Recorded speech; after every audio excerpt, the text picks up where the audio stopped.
Opa! Olá, boa noite. Boa noite a todos. Nanda, Bironanda, Caminho Excelência. Boa noite a todos. Aqui a gente vai começar a live. Daqui a pouquinho. Ananda. Opa, boa noite, Ananda.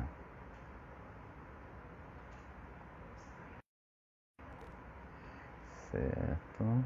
Deixa o pessoal ir entrando aqui. Opa.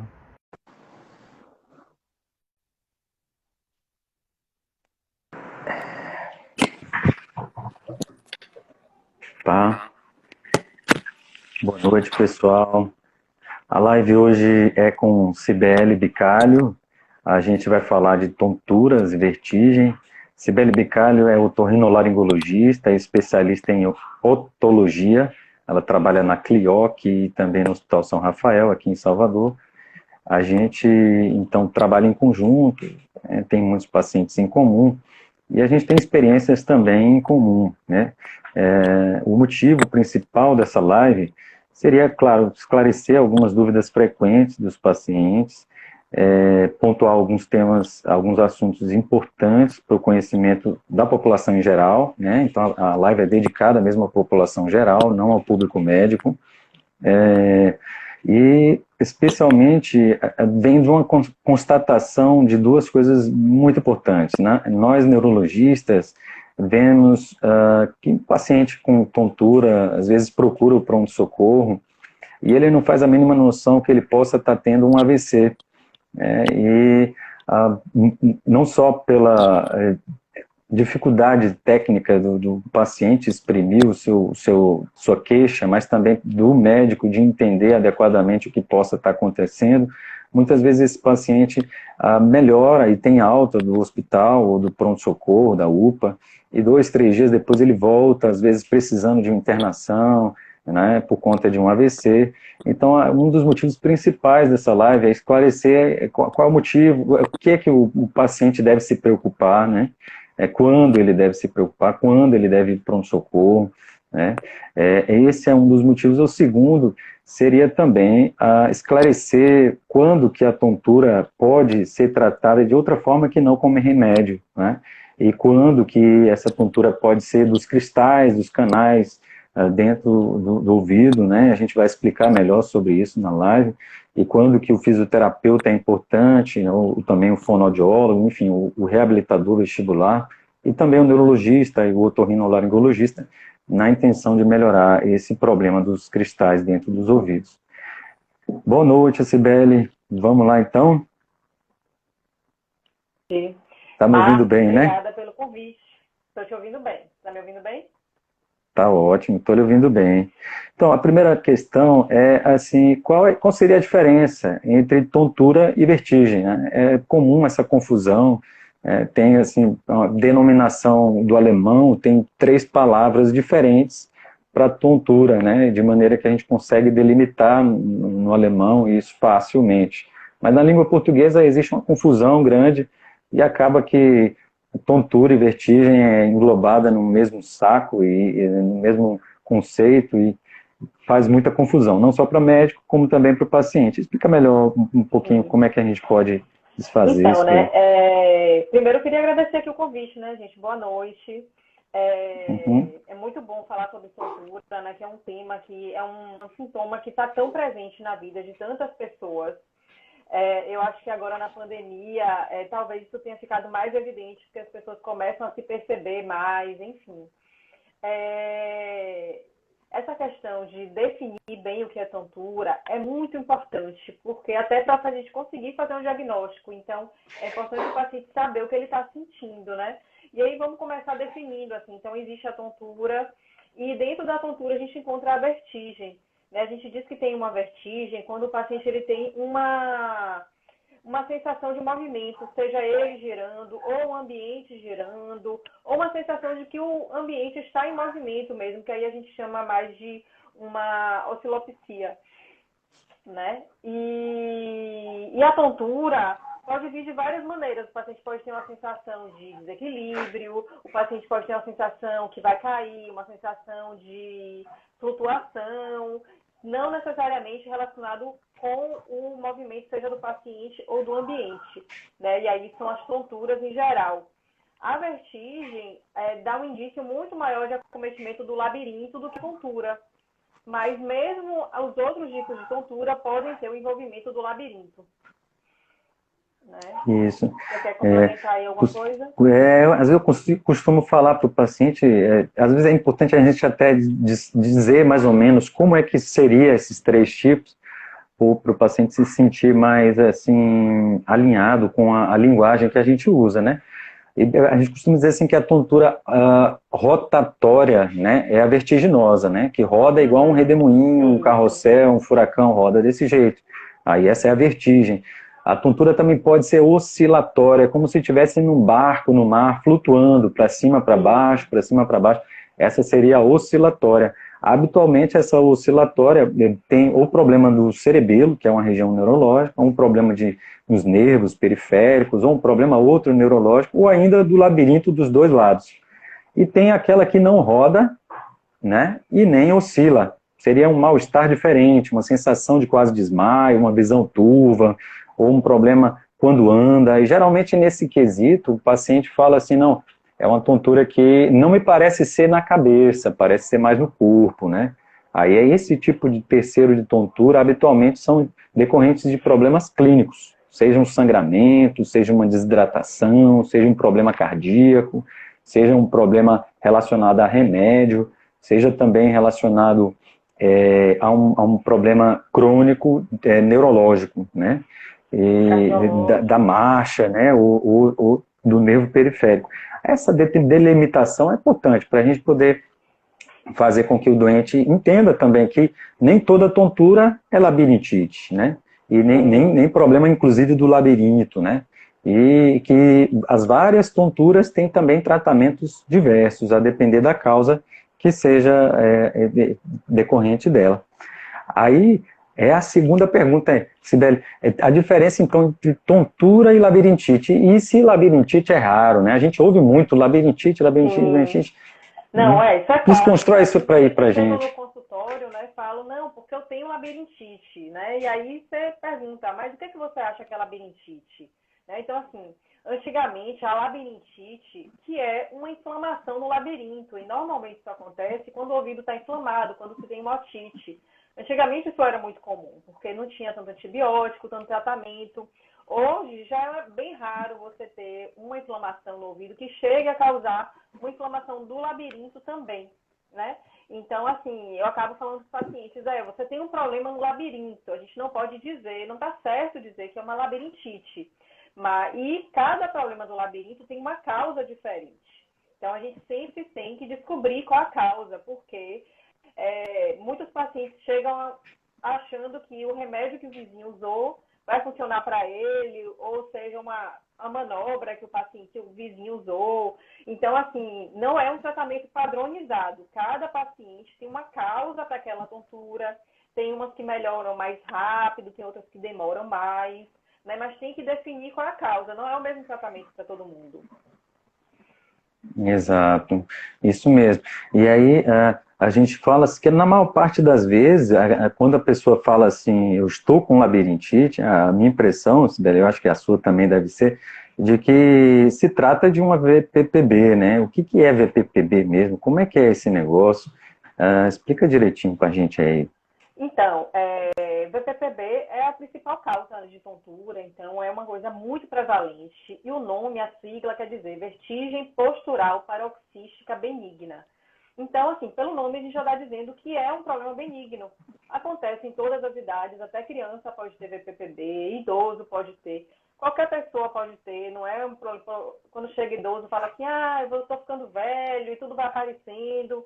Não é bem assim.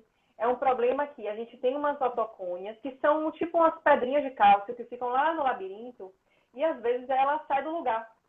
Né?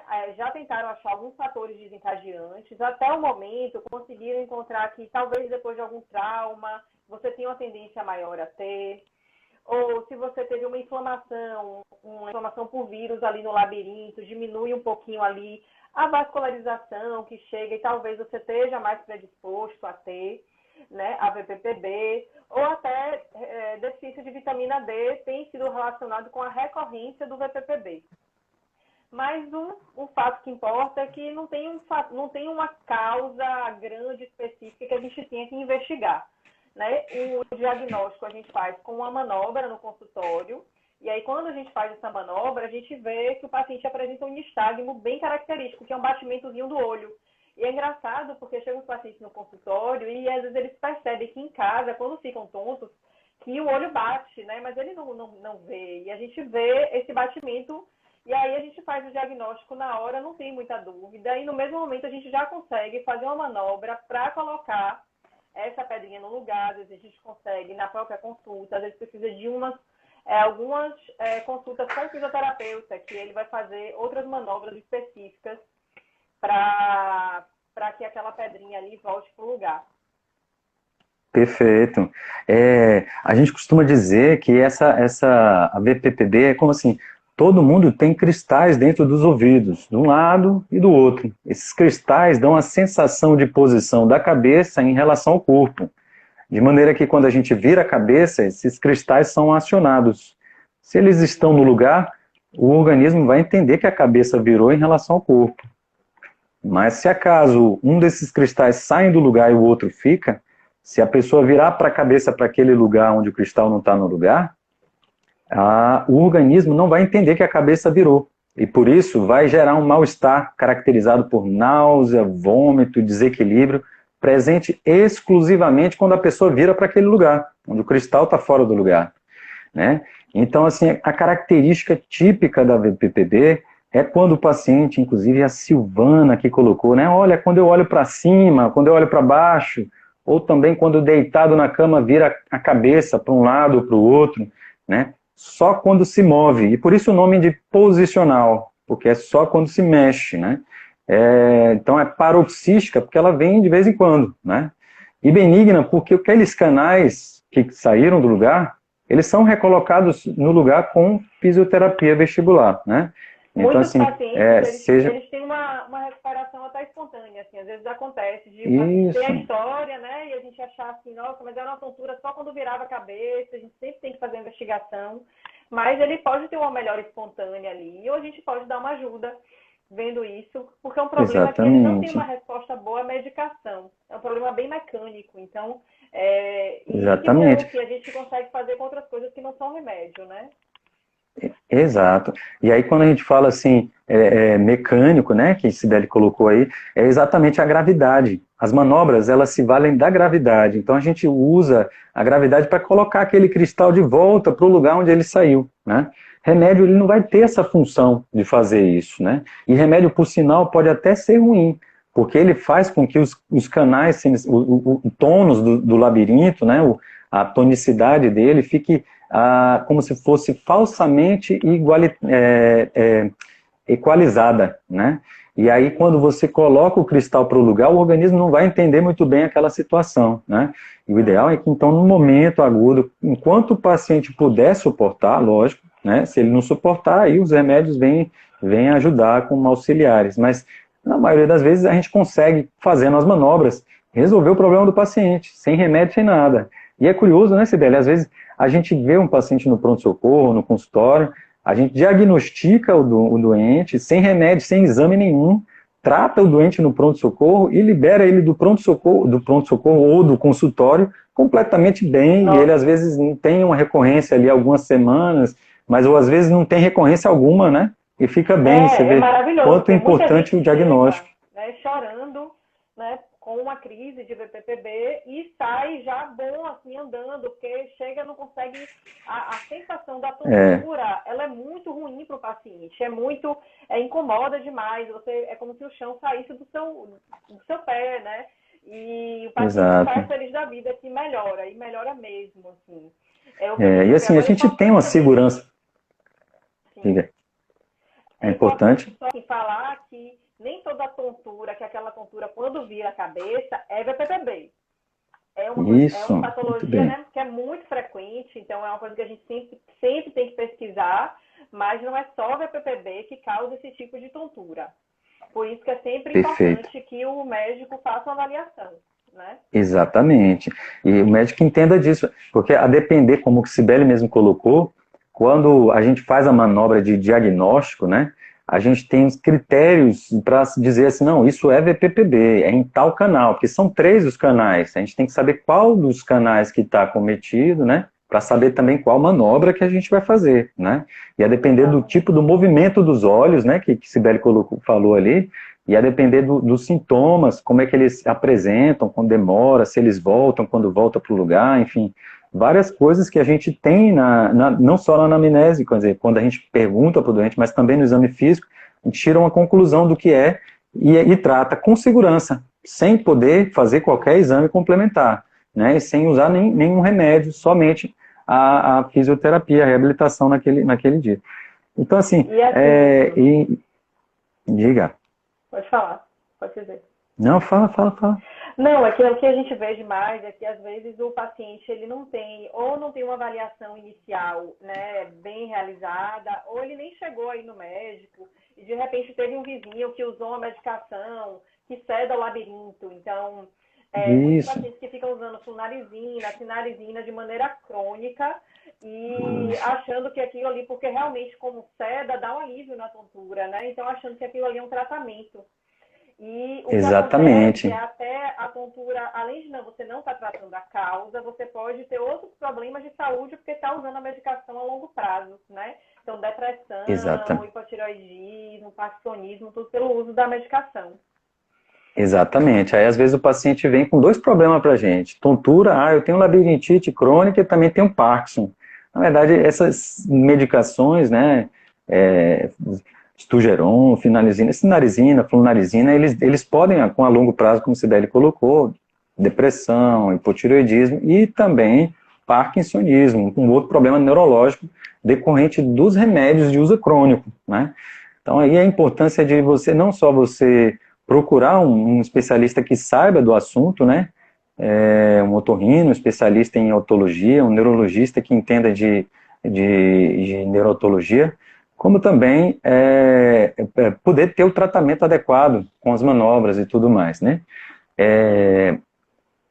E aí a gente fala assim, VPPB, o B da, né, vertigem, posicionamento, paroxística, é porque ela vem de vez em quando, né, geralmente quando ela vem, ela dura segundos, então é uma tontura que não tem quando em repouso, só tem quando se vira, né, e ela dura lá segundos, no máximo 2 minutos, por isso paroxística, né, e aí vai melhorando, é como se fosse uma onda que vai, e depois volta a melhorar, né, essa é uma característica típica, e também o movimento dos olhos é nesse padrão, que vai aumenta e depois diminui.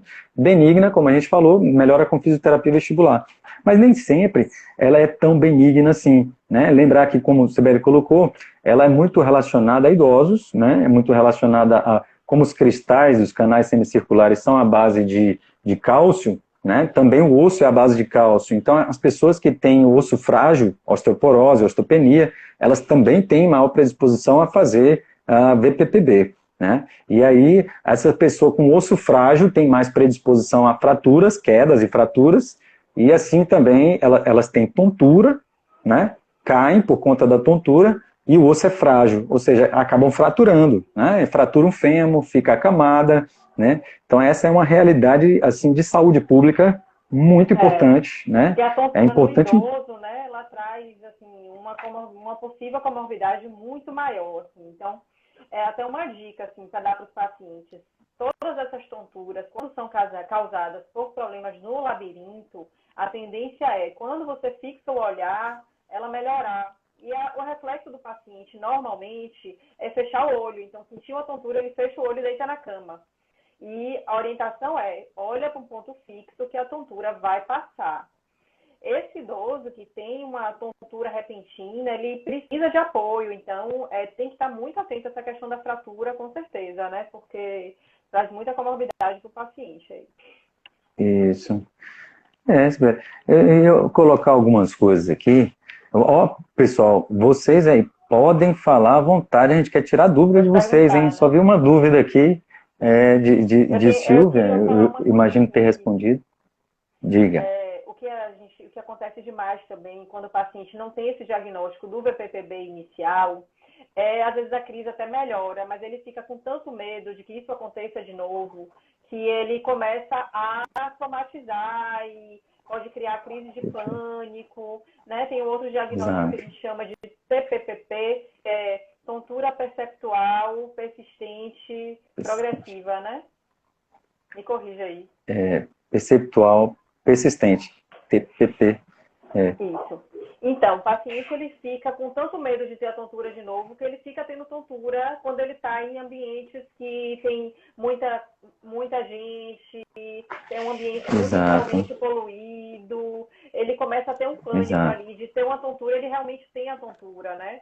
Então, é importante que nesse momento da crise inicial, que isso seja manejado de acordo para que não evolua também. Exato. Aí você falou em pânico, né? Ambientes fechados, multidão, e muitas vezes não tem nenhum estímulo desse, né? Mas a pessoa fica mesmo com uma tensão toda na possibilidade de ter essa tontura.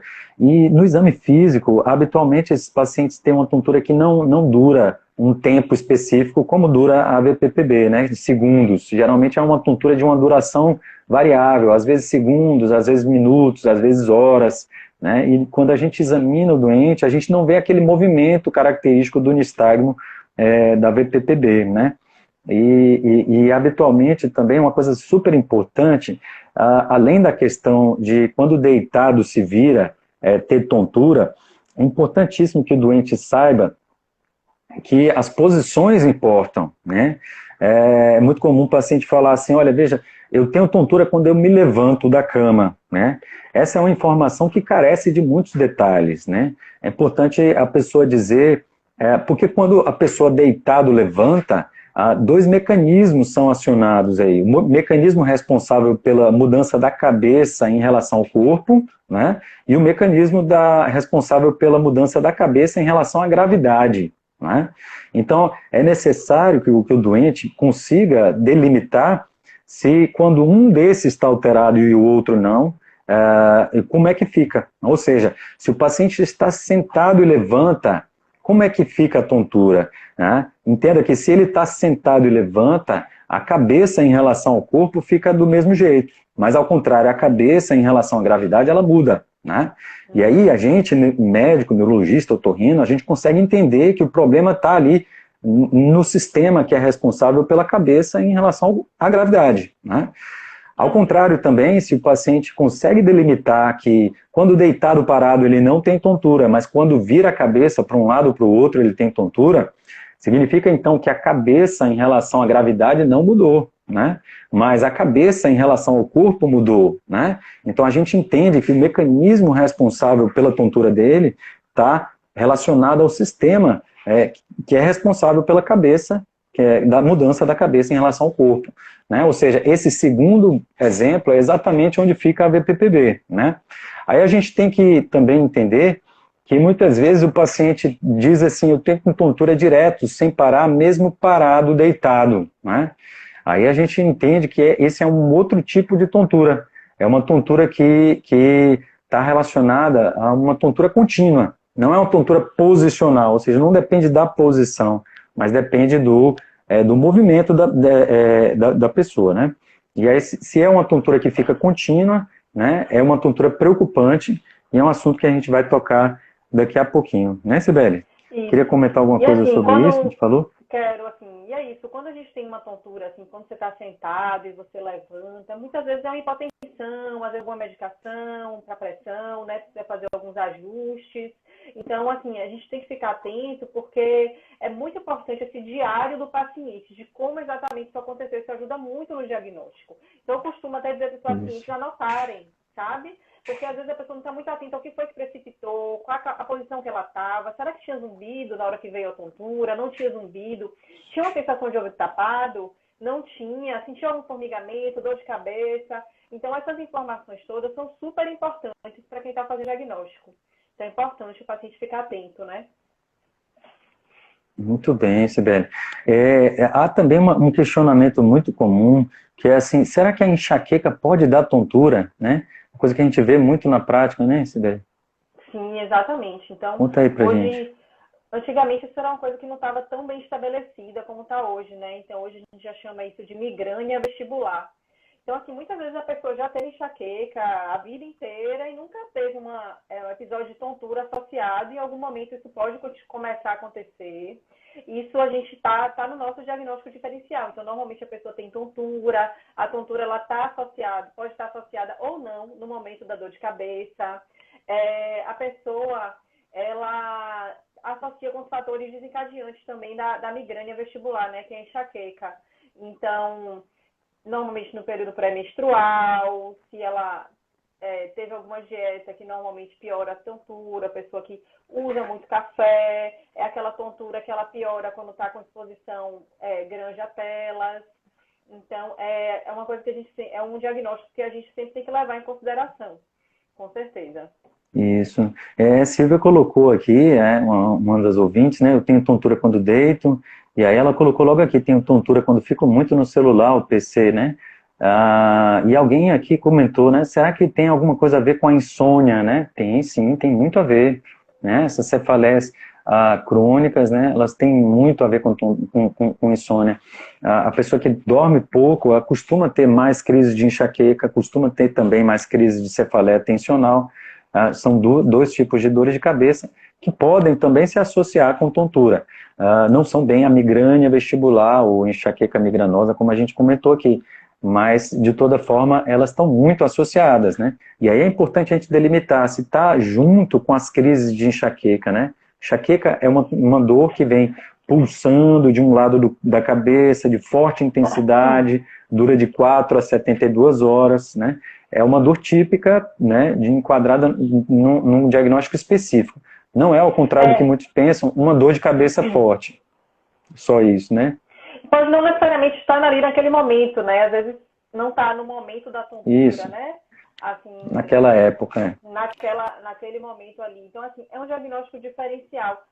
Tem basicamente três entidades assim, que a gente tenta fazer um diagnóstico diferencial, que podem ter sintomas, que têm os mesmos desencadeantes, né? E que a gente precisa investigar. Então, assim, a gente tem a enxaqueca vestibular.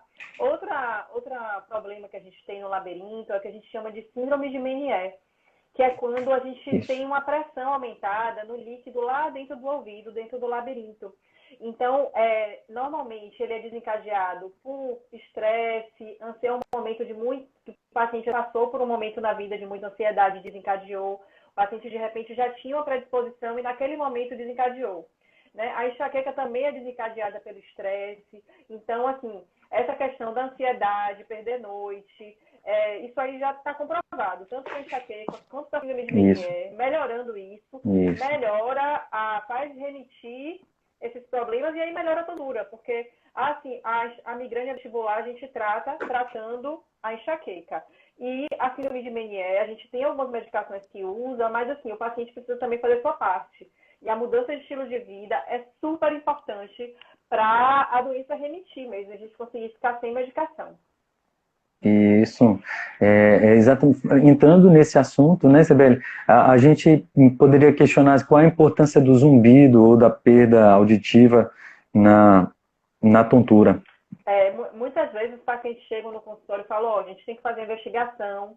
E assim, faz parte da investigação inicial de qualquer tontura fazer uma avaliação da audição. Por quê? Ali é um órgão só, então a gente tem a cóclea e a gente tem os canais semicirculares, que eles estão ali ligados no órgão só. Então, quando a gente faz essa investigação da audição, a gente já está afastando alguns diagnósticos ou, assim, tentando melhorar nosso raciocínio clínico. Tem algumas coisas que vêm mais acompanhados de perda auditiva e outras que não. Por exemplo, nesse caso mesmo, para a gente distinguir síndrome de Meniere para migrânia vestibular, a síndrome de Meniere está muito mais relacionada com perda auditiva. Então, pode dar uma perda auditiva flutuante. Normalmente, ela começa é unilateral, mas pode se estender para o outro lado também. Então, a migrânia vestibular, ela causa tontura em pouquíssimos casos. E outra característica dos pacientes com problema no labirinto é que ele pode ter mais de um diagnóstico. Então, é muito comum o paciente ter mais de um problema. A gente viu aqui que a Lana Leide perguntou, né, que teve uma tontura forte no sábado ao levantar e teve que deitar novamente para não cair. E aí de lá para cá vem ficando com a cabeça parecendo como estava no mar, né? Isso pode ser VPPB, é PPB, né? Paroxística posicional benigna. Pode sim, pode, exatamente, essa tontura oscilatória acontece na melhora da tontura, né? Quando você tem uma rotatória, é a crise, né? E aí depois o labirinto tenta se estabilizar quando o cristal vai indo para o lugar, né? Quando ainda faltam alguns a irem para o lugar, e aí fica esse mareado mesmo, tá? Então, respondendo a pergunta dela, eu acho que pode ter sido isso. Né? Aconselho que você procure um profissional que entenda disso para poder lhe ajudar nesse sentido. E o VPPB, por exemplo, é um alguém... problema que normalmente não dá perda auditiva. Então, a gente se Isso. você faz uma audiometria no VPPB, você não vai ver perda auditiva. Então, já dá uma pista ali do que pode ser, né? Isso. Exatamente. Alguém comentou aqui que tem dor de cabeça quando levanta a cabeça para cima ou quando mexe a cabeça para um lado para o outro, né? E aí uma das coisas que a gente queria falar, lógico, quando mexe a cabeça para um lado para o outro, ou levanta para cima e para baixo, pode ser VPPB. Mas em algumas vezes também há um questionamento se tem dor de cabeça, né? Se possa a dor de coluna ter a ver com a tontura, né?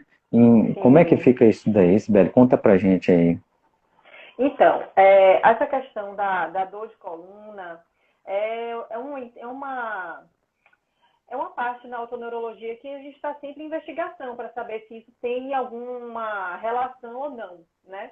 Então, assim, tem 3 teorias aí para isso. Uma teoria é que a gente tem uns gângliozinhos no pescoço e quando a gente começa a ter artrose, quando você vira o pescoço, você pode comprimir esses vasinhos, esse plexo cervical que você tem aqui, que é de nervo, certo? Quando você comprime esses nervos, você libera adrenalina e diminui a vascularização lá no seu labirinto. Então, aí você pode ter tontura por conta disso. Outra teoria é que os vasos cervicais podem ter placas de ateroma mesmo, de gordura, obstruindo a passagem ali do sangue. E aí, quando você vira o pescoço, você diminui aí esse fluxo de sangue até o seu labirinto. Então, pode ser que a tontura seja por conta disso. Ou da tensão muscular mesmo. Esses pontos gatilhos acabam comprimindo esses nervos e vasos também, causando essa tontura, né? Esse diagnóstico aí, a gente deixa sempre assim...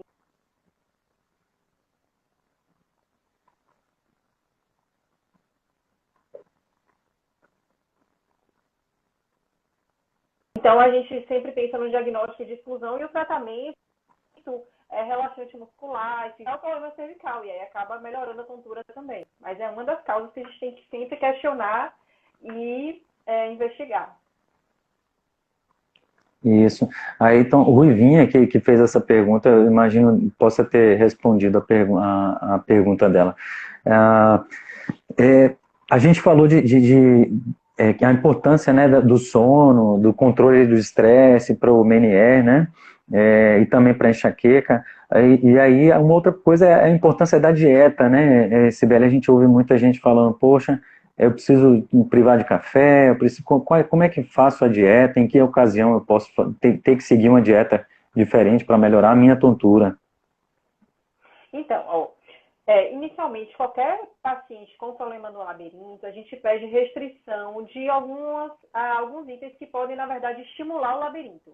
Então, assim, se você toma muito café, o café ele estimula o labirinto. E naquele momento, o ideal é que você diminua. Então, eu peço sempre para diminuir, tomar a menor quantidade possível. Açúcar também, ele estimula. Então, assim, se o açúcar sobe demais ou também desce demais, então se você come um doce, o açúcar ele dá um pico e depois ele dá uma hipoglicemia de rebote. Então, o que a gente quer é que aquele açúcar ele fique estável. Então, de preferência, que evite, tanto ficar muito tempo sem comer também, que pode dar uma hipoglicemia, quanto esses açúcares de liberação rápida. Então, bebida alcoólica estimula o labirinto também. Então, naquele momento que o paciente está com a tontura, está na crise, a gente pede para evitar.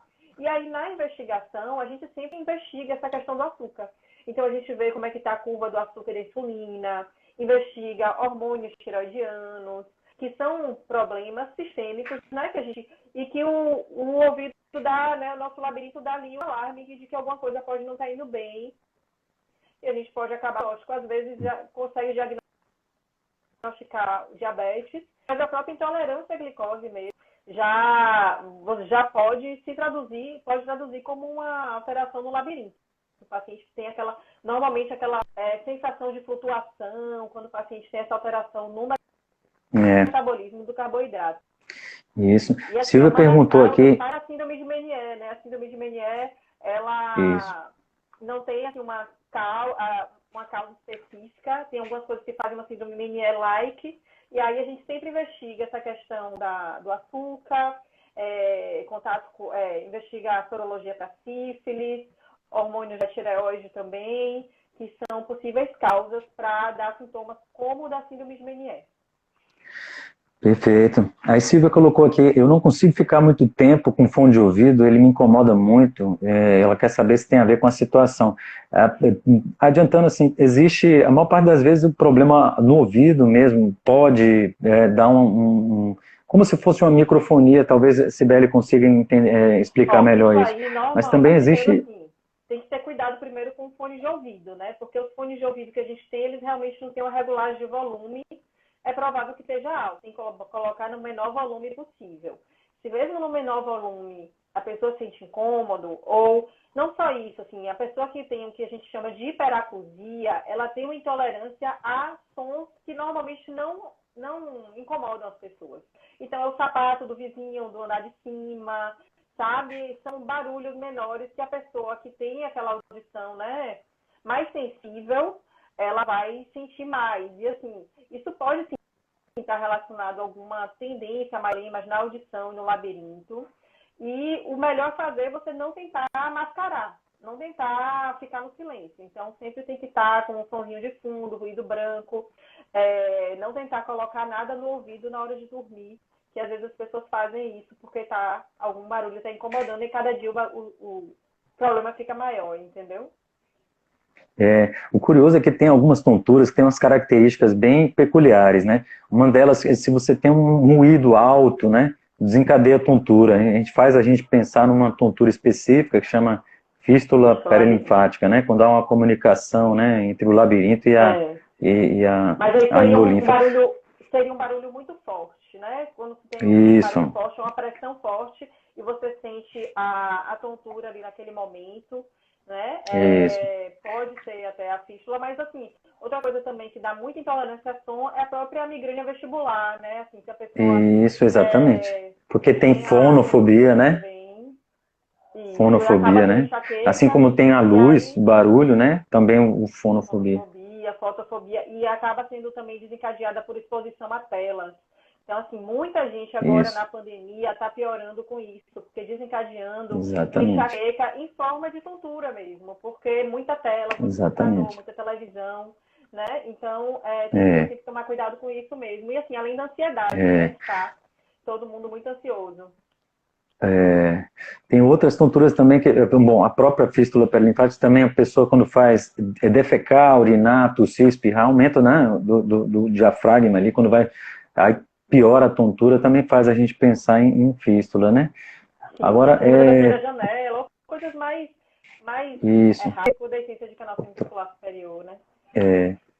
Outra coisa, Sibeli, que a gente colocou aqui para a gente discutir é medicamentos, né? Medicamentos podem dar tontura, né? Vamos comentar sobre um pouquinho sobre isso. Vamos falar logo de um medicamento que agora está todo mundo sem conseguir dormir. Eu estou vendo todo mundo chegando no consultório já tomando benzodiazepínico, diazepam, essas medicações, né, que são sedativas, e ele lentifica o seu reflexo, né? Então, assim, ele na hora da fase aguda ele é muito benéfico, porque ele realmente faz uma sedação do labirinto, mas usado de maneira crônica pode piorar a sua compensação. Porque, assim, toda vez que a gente tem uma tontura, seu labirinto, um lado não começa a não funcionar. Aí o que acontece? O outro lado funciona mais do que o normal para tentar compensar e seu cérebro vai ajustando tudo isso. Então, quanto menos remédio você toma para sedar o labirinto, mais rápido isso acontece, né? Então, a gente tem que deixar também o corpo ajustar, por isso que a fisioterapia do labirinto, muitas vezes, é muito importante também nesse ajuste, principalmente no idoso, que essa compensação, ela acontece de uma maneira mais lenta, né?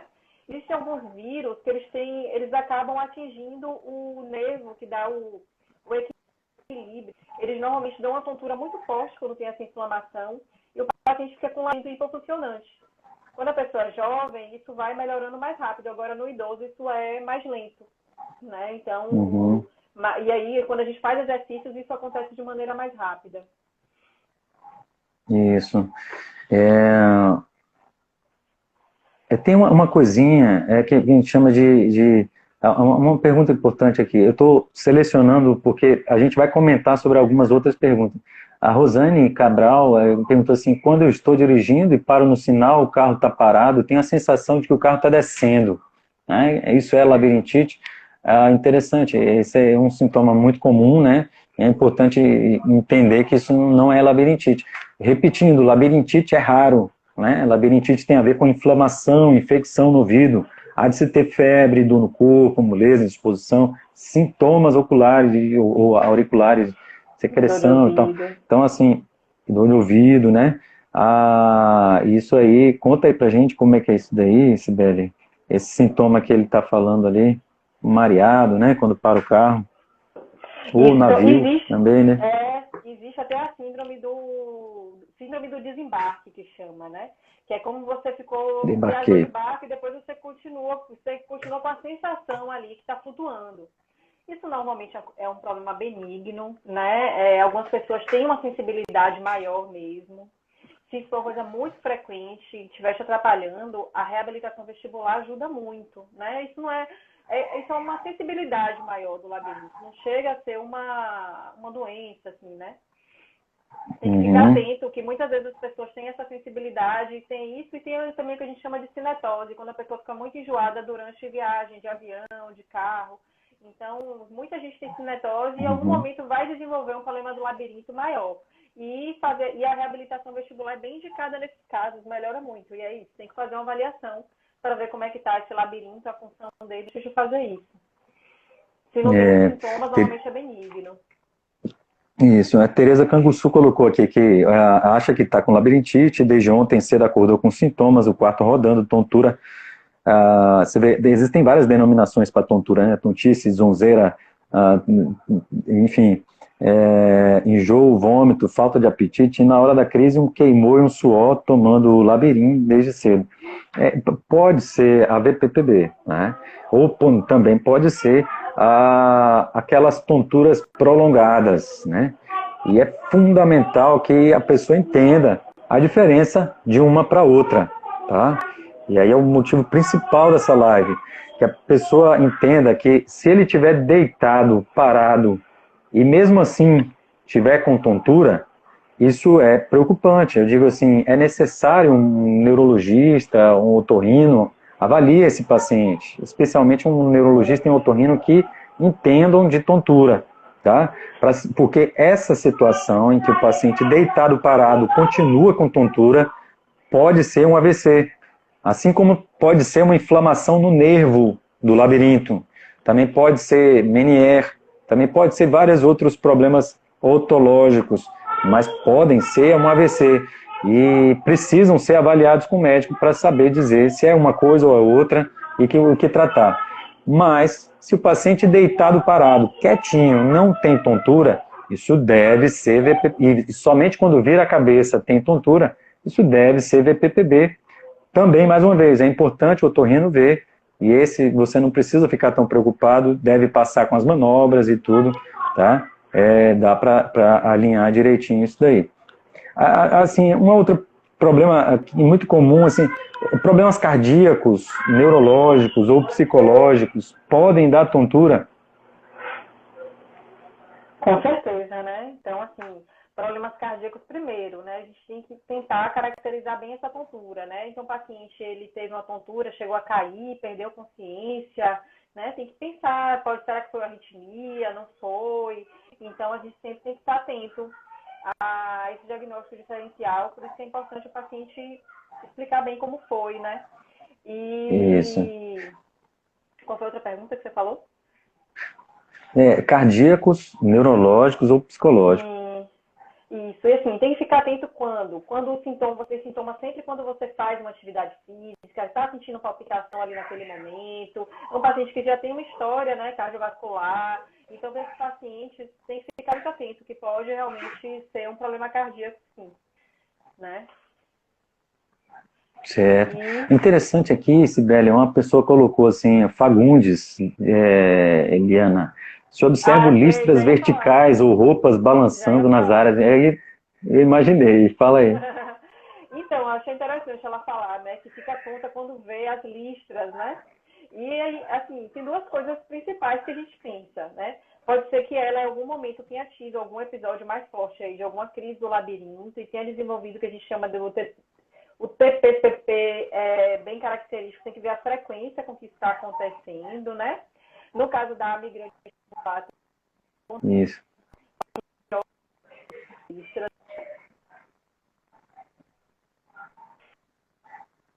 Isso. E o paciente com dor de cabeça, né, não é só enxaqueca. O paciente tem que estar sempre atento que aquilo pode ser um AVC, né, Marquinhos? A dor de cabeça Isso, acompanhando a exatamente. tontura, né? Exato, essa pessoa Então, se é um perguntando paciente que aqui, já né? tem Sempre tem um fator de dor de cabeça. risco, sim. Se é um paciente que já tem Tiago fator de Lima. risco. Será que é o cantor Tiago Lima? Das 96. Pois é. Então, pode ser uma migrânia vestibular, como a gente comentou, né? Como também pode ser uma cefaleia tensional e essa tontura ser no contexto da ansiedade também, né? Que é muito comum essa associação. Então, E quando é que o paciente, uma outra quando coisa. é que você vai suspeitar que o paciente tem um AIT? Paciente com dor de cabeça, Pronto. com um acidente vascular cerebral? Conta para ele. Isso. Importante a gente entender, então, que pode ser um AVC quando se o paciente deitado, parado, continua com tontura. É aquele grupo de tonturas contínuas, né? E aí, nós, neurologistas, vamos avaliar uma série de outros sintomas, né? Como, por exemplo, fraqueza em um lado do corpo, adormecimento em um lado do corpo, dificuldade de falar, dificuldade de articular a palavra, dificuldade de encontrar a palavra, né? Um desequilíbrio que não está presente só no momento de tontura, um desequilíbrio que fica direto. Uma visão dupla, quando o paciente fala assim, ó, eu estou vendo dois, né? Eu não tinha isso. E agora, você está com tontura? Não, eu não estou bem com tontura, não é no movimento da cabeça, ele fica dois direto. Especialmente quando eu fecho um dos olhos, melhora, fecho o outro, melhora. Esse é um problema das duas oculares, ou seja, da integração lá na cabeça das imagens, né? Então, essa visão dupla, né, que depende das duas oculares abertas para estar presente, a visão dupla, né, ela é típica de um problema neurológico, tá? Habitualmente, quando o paciente está com tontura, ele enxerga meio embaralhado, né? Mas é diferente dessa tontura dessa visão dupla que acontece no contexto de uma tontura nova, que chama diplopia, visão dupla, né? Então, assim, se tem voz embolada, né? Se é um sintoma que dura mais de 2 horas, um sintoma contínuo que dura mais de 2 horas, necessariamente esse paciente deve ir ao pronto-socorro, tá? Não pode ficar em casa, de jeito nenhum, tá? Porque isso pode ser um AVC, e mais ainda, é um AVC numa região extremamente perigosa, porque essa região é uma região chamada tronco cerebral, ou cerebelo, é uma região que controla os batimentos cardíacos, que controla a nossa respiração. E se você tem um AVC ali, seja um sangramento, seja um vaso que entupiu, aquilo ali pode inchar, habitualmente incha no 3º dia, e pode gerar complicações gravíssimas, inclusive levar a óbito, tá? Então é fundamental que todo cidadão entenda que se ele está com tontura contínua, mesmo quando deitado parado, e essa tontura não passa aí por 2 horas direto, sem parar, ele deve ir para o pronto-socorro, onde especialmente possa ser vista com o neurologista, para ele avaliar o tipo do movimento dos olhos, para ele entender direitinho a história, fazer um exame detalhado, né? E o paciente também deve estar atento a esses outros sintomas de AVC, uma fraqueza em um lado do corpo, um adormecimento em um lado do corpo, um desequilíbrio novo, uma voz embolada, uma dificuldade de falar, ou seja, uma perda de uma função daquilo que já existia. Eu falava, deixei de falar. Eu mexi o braço, deixei de mexer. Eu sentia o corpo, deixei de sentir. Né? Esses são fundamentos aí para que a gente entenda que o paciente deve ser tratado de uma forma diferente daquele grupo grande de pacientes com tontura. Uhum. Tá joia. Mais alguma pergunta? Sibeli, faltam 6 minutos. Queria que você falasse aí sobre algumas coisas, experiências, falasse sobre você, enfim, fica à vontade. Então, eu quero falar, assim, o que eu falo para os pacientes, assim, que têm tontura, né? Primeiro que é uma coisa que assusta muito quem tem o primeiro episódio de tontura e precisa ser investigado. Então, assim, mesmo que o paciente teve um episódio de tontura e que melhorou espontaneamente, é importante o paciente fazer uma investigação. Porque às vezes você usa uma medicação que sai do labirinto, melhora mesmo naquele momento, mas aí você não investigou e tinha algum problema. Então, tem várias patologias que podem dar problema no labirinto. Então, inicialmente, o paciente normalmente faz uma audiometria, a gente faz testes de consultório e faz testes de exames laboratoriais também. Às vezes encontra alguma causa sistêmica, alguma coisa que deu ali um alarme de que alguma coisa não estava indo bem, né? E assim, o zumbido, a perda auditiva e a tontura, tudo isso aí está combinado, certo? Então, assim, a ansiedade normalmente é um fator que desencadeia muito a tontura. E agora, na pandemia, está todo mundo muito suscetível a isso, né? Eu acho que está dando algum som aí no seu, não, Marcos? Está dando microfonia aí. Sim. Porque tem uma outra coisa aqui. Certo. Pode continuar. Assim, o recado que eu quero dar agora na pandemia é o seguinte, né? Tem muita gente piorando por causa da questão da ansiedade mesmo.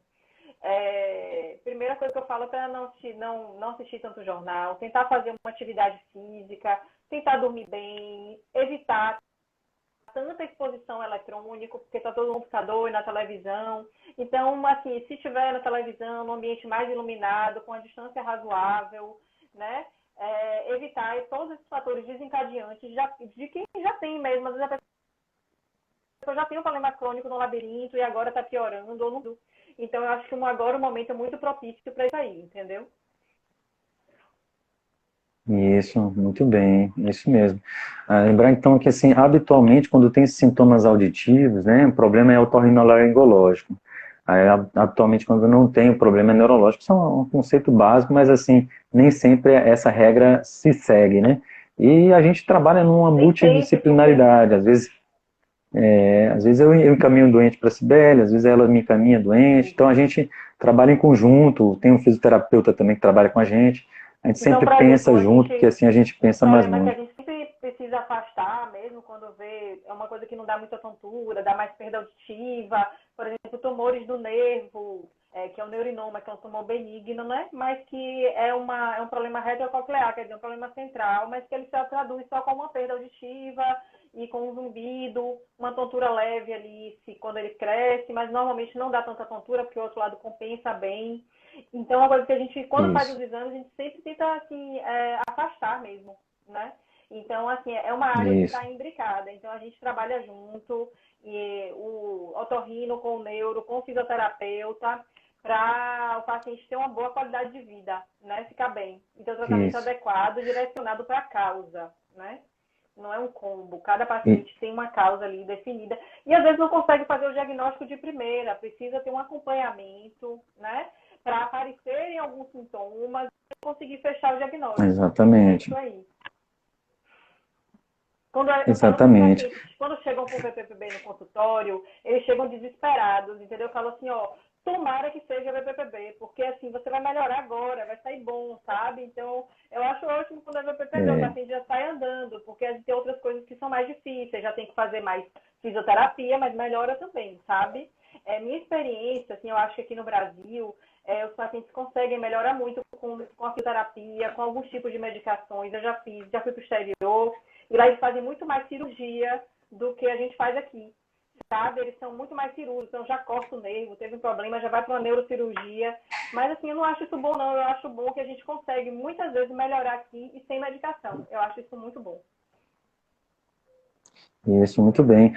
A gente já está acabando a live, tem uns 4 minutinhos, mas Sibeli atende lá no Hospital São Rafael, eu também atendo lá, eu atendo na Clínica Albuquerque, e ela atende na Clioc, Na né? Clioc, É uma aqui na clínica... Garibaldi. É uma Isso. clínica só de otorrino, né? E lá a gente faz os exames também. Isso, tem exames otoneurológicos lá, completos também. E, enfim, a gente tem uma equipe de fisioterapeutas que fazem reabilitação vestibular. Lembrar que não só fisioterapeutas, mas também otorrino fazem também fisioterapia vestibular, né? Fonoaudiólogos também, né? Fonoaudiólogos. E otorrino não, fonoaudiólogo, é exatamente o que eu queria dizer. Bom, enfim, teve uma pessoa que falou que teve neurotoxoplasmose, né? Então, aqueles sintomas que a gente comentou, de uma tontura que roda mesmo parado, pode ser qualquer problema neurológico, né? E habitualmente, há situações em que a pessoa não tem fraqueza, não tem adormecimento, não tem nada. Então, só reiterando que essa tontura contínua deve ser vista no pronto-socorro, não deve marcar consulta. Não deve marcar consulta, não deve esperar, deve ir para o pronto-socorro mesmo. Sibeli, mais uma vez, muito obrigado pela sua presença. Obrigado por ter contribuído aqui para essa... Obrigada para você. E aí, qualquer Deu dúvida, vocês microfonia podem aqui. mandar aí no direct aí. Quem tiver mais dúvida. Tá bom? Certinho. Sibeli, muito obrigado, viu? Obrigada. Até mais. Até mais.